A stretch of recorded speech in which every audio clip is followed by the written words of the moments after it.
Let's move on to our interview of the day, and in studio we have James Kamau, founder Beyond Hoops Africa. Thank you very much, Asante. It's so exciting to have you here. I'm glad to be here. You're quite the celebrity. No, not quite. Okay, let's just talk about definitely Beyond Hoops Africa. Yeah. Whatever you're doing with the organization is very amazing. Yeah. But just take the viewers through it. What is Beyond Hoops Africa, and when was this initiative launched? So just kind of take you back about my journey, through basketball. So, I mean, I was born here in Kenya, the Groti community, to be precise. And I started playing basketball at a young age. So through that journey, through the struggle and the challenges of, not being able to afford a basketball or sneakers, as a team, those challenges kind of made us tough and resilient. But also for me, I think it just kind of stuck to a point where I say that if one day I'm going to have an opportunity to give back to young people, it's definitely going to be through sports. So fast forward, I played basketball in Kenya, played in Division 2, Division 1 and the Premier League. Then I moved to Canada. So when I moved to Canada, I still wanted to kind of continue doing what I was doing here in Kenya, youth empowerment, through sports, social entrepreneurship and all that. So I started a non-profit organization in Canada, which was called Youth Initiative Canada. And now that was kind of bridging was more of a bridge between Kenya and Canada. Yeah. So the things that I was doing in Kenya, I started doing that in Canada, specifically to the new immigrants coming from Africa, helping them integrate, helping them participate in sports, do drug abuse awareness, and all sorts of community programs. So that's how Beyond Hoops started as a program under Youth Initiative Canada. So again, fast forward, after I was in Canada for about 14 years, I decided to make the move back home. So when I'm coming back home, I was still passionate about empowering young people, and that's how I ended up setting up Beyond Hoops Africa. So now Beyond Hoops Africa, here specifically in Kenya, has been in operation since 2018 July. Yeah, and I know some of those pictures will come up of what you've been doing with the kids. So why did you decide on basketball clinics, and exactly what does it involve? What does it entail, Beyond Hoops Africa, everything that you guys do for the community? Well, number one, if there's one avenue that really connects and is an easy platform, to educate and empower and inspire young people, and it's definitely sports.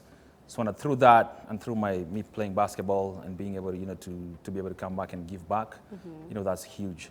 So I think us running basketball and even soccer programs is just that opportunity to bring these young people together, inspire them, give them hope.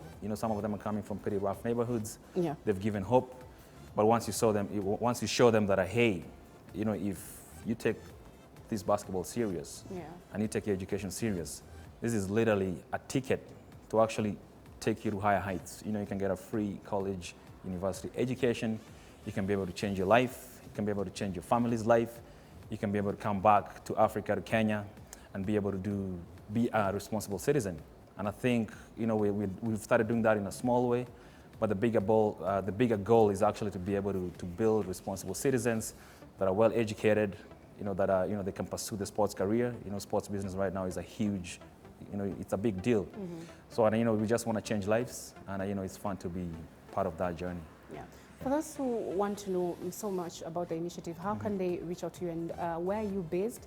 And right now, how many kids are involved in Beyond Hoops Africa? So Beyond Hoops Africa, we have different programs. So we don't only focus on sports, that's number one. So we focus on basketball. We have an ongoing program at Makadara Boys Center, which is a partnership with the city, with the county of Nairobi. So there's a shelter there that houses our former street kids. So a good friend of mine went out there and built a basketball court. So now we run a hoops and well-being program, whereby we just go there with the kids, coach basketball, but also get to talk about different things happening in the community. Yeah.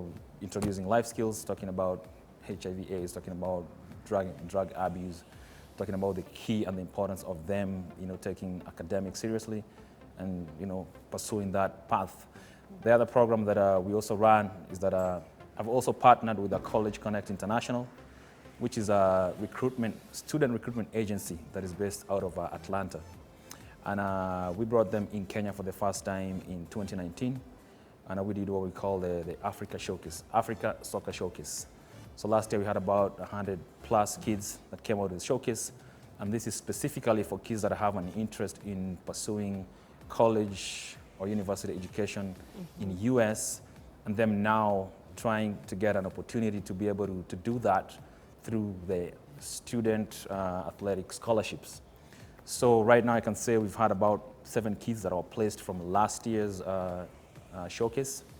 We have 3 going between now and March, and we have 5 girls that are going to be joining in August.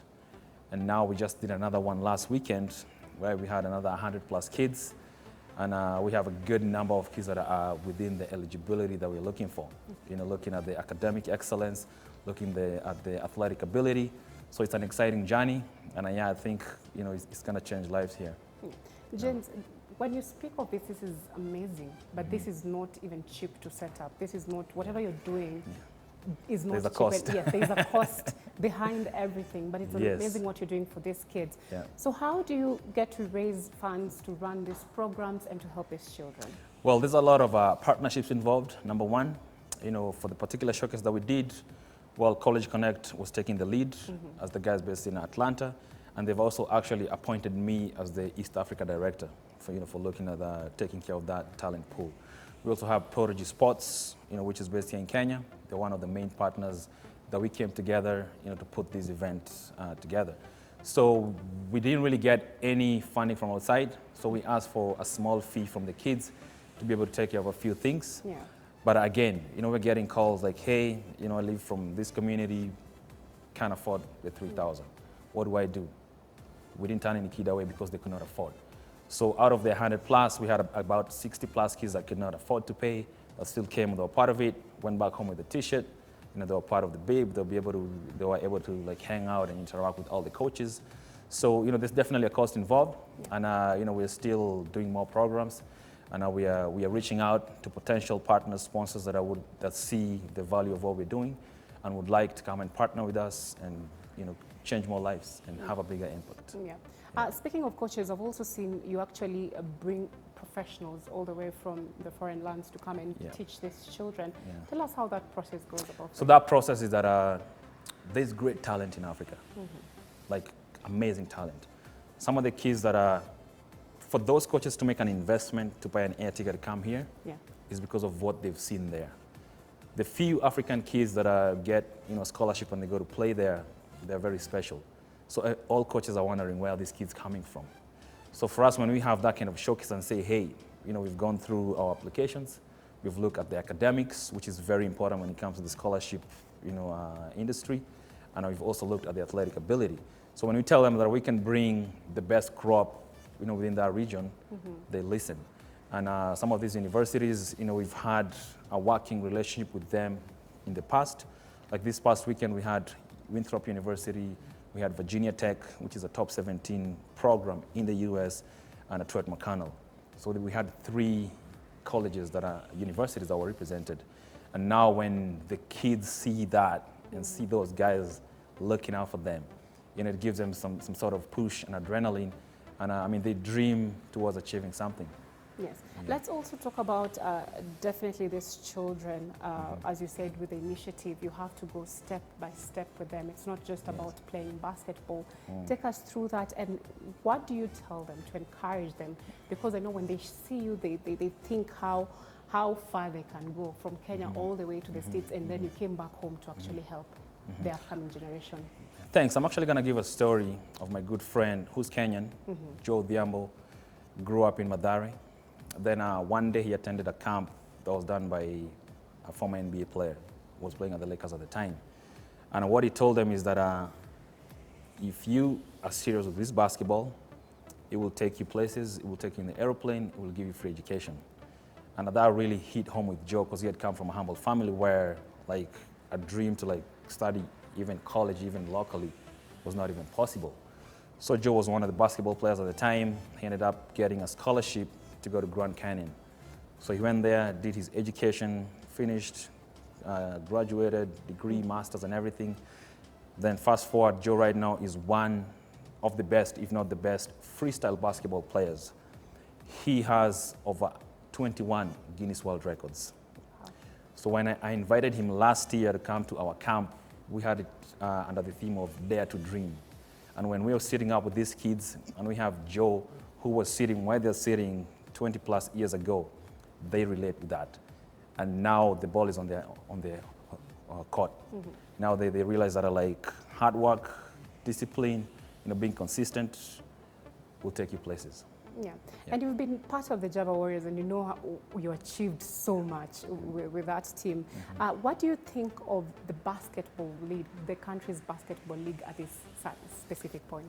It's been a really exciting couple of years, mm-hmm. I would say. I mean, we saw how the Morans performed, when they went to the African, coming number 2, losing to DRC, that was exciting.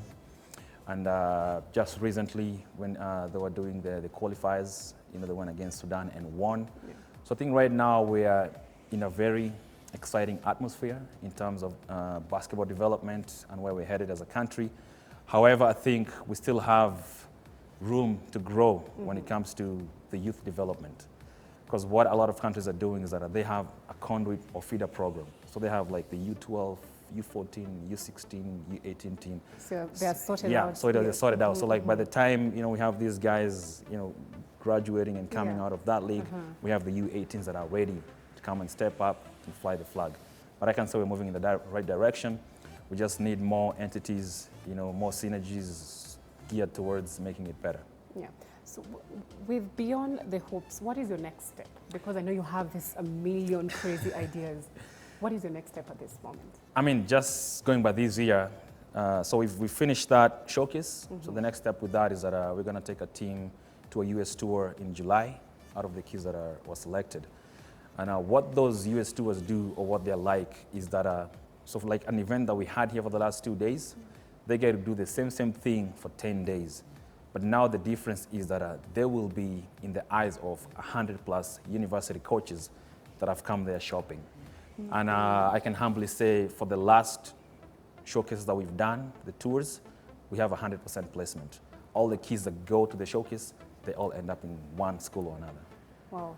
You're helping the like this is very exciting. That's why I said I was looking forward to this interview because of what you're doing for the community. Yeah. So when they go to the States, what do you tell them to do? I mean, number one, having lived in the diaspora, you gotta maintain your identity. It's so easy to get swayed and try to be from there, or try to, just change your character, try to fit in and all that. So if you're not well focused and just know your roots and just be comfortable in your skin, then you might be easily swayed. So it's a process. Like right now, the team that we're working with that is within the eligibility, we're setting up a program that's going to now start preparing them towards that big step to the US. Anywhere from financial literacy, communication, life skills, leadership, so that when they go there, it's a fine young man, fine young woman that is well-groomed, well-trained, and ready to step up on that big stage. Lovely. As we wrap up, any last words to the upcoming talent, and if people want to reach out to you, how they can go about it? So we're definitely on social media, trying to keep up with the trend. So Beyond Hoops Africa, Facebook, Instagram, Twitter. We also have a website, beyondhoopsafrica.com. So through that, you can be able to shoot us an email and all that. We're getting a lot of emails coming right now. So if it takes a few days to get back to you, please just bear with us. And actually also to share from the 23rd to the 29th of February, we have a coach coming from Spain. And we're going to do a 3-on-3 basketball development showcase. So we're going to work with a few high schools. That we're going to do camps, clinics, then we have like a one-day tournament. Then leading to that, we're going to look at how the kids that we work with this time are part of a bigger tournament happening in Spain next year. And another announcement from the 30th of March to 3rd of April, we're doing a sport for development training. This is specifically for coaches that want to be, that are already coaching kids that are doing sports. Now we want to bring and introduce now that community component, like gender equality, empowerment, and all that. And I mean, we have a few other things that are lined up. So we'll be sharing those on social media and websites. And if people end up reaching out to us, email and everything, we'll bring them up to speed of what we're doing. Yeah. Thank you so much for joining us, James Kamau, founder Beyond Hopes Africa. Whatever you're doing is actually amazing for these children. And I think it's a good note to wrap up the show on that note. All the best in everything you do. Have a lovely, lovely afternoon. Thank you so much for everyone who tuned in. That was a good interview with James Kamau. As you've heard, you can find Beyond Hopes Africa on social media. You can reach out to them and just see how you can partner with them. That's all we had for you today on K24 Sports Hub. Have a lovely afternoon. I'm Sean Osimbo Kasula.